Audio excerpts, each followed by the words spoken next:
Here's a picture of clean water, and here's a picture of dirty water. Obviously, there's a difference. In fact, every year, about 110,000 billion cubic meters of water falls on the land surface of our planet as rain or snow. The annual endowment of water would cover all land to nearly a meter deep if it was spread evenly. Did you know that 1 out of 10 people lack access to safe drinking water, and also 1 in 3 people lack access to a toilet?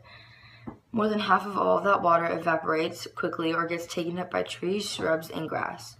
More than a third flows out to the coast, where it helps to maintain the delicate salt and freshwater balances of estuaries, without which much of our seafood industry would collapse. Of all water falling on land, we're consuming less than 10% to grow our crops, supply our homes, keep our industries running, and generate electricity. Every bit of the water that falls on land or in the ocean is used for human endeavors is eventually evaporated back up into the sky as water vapor, replenishing our planet's never-ending freshwater cycle. No water is actually lost in that global cycle. So what's the problem? Surely we can't be in trouble if we're depleting less than 10% of the Earth's natural renewable water, and the water cycle keeps bringing that water back year after year. Here's the catch.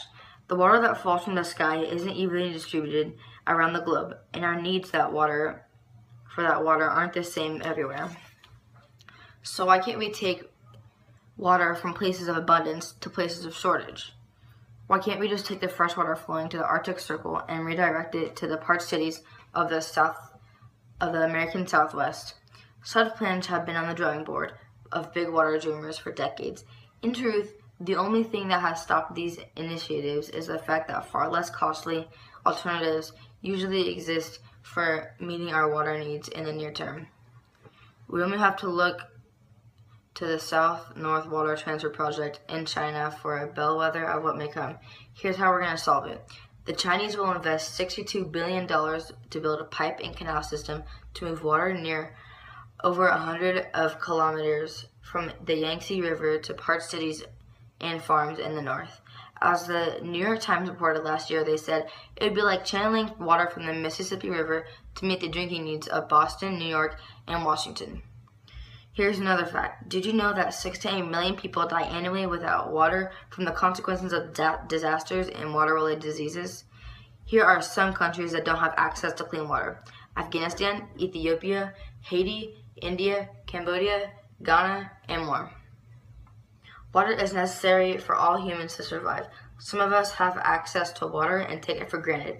Many of us can walk to a grocery store and buy it from bottled water, or we can just go into our kitchens or bathrooms and get water from tap. There are many more in this world who do not have this kind of luxury, and there are billions of people that are being affected by a water crisis. Here's a video about how we can solve this. In India, the water is often contaminated, so my parents have to make sure that the water we drink is safe. However, I soon realized that not everyone is fortunate enough to enjoy the clean water we did. Outside my grandparents' house in the busy streets of India, I saw people standing in long lines under the hot sun, filling buckets with water from a tap. I even saw children who looked the same age as me, filling up these clear plastic bottles with dirty water from streams on the roadside. Watching these kids forced to drink water that I felt was too dirty to touch changed my perspective on the world.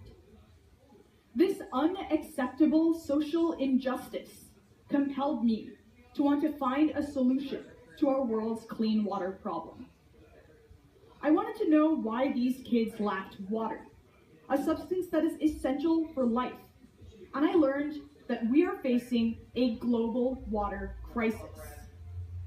Now, this may seem surprising, as 75% of our planet is covered in water, but only 2.5% of that is fresh water, and less than 1% of Earth's freshwater supply is available for human consumption.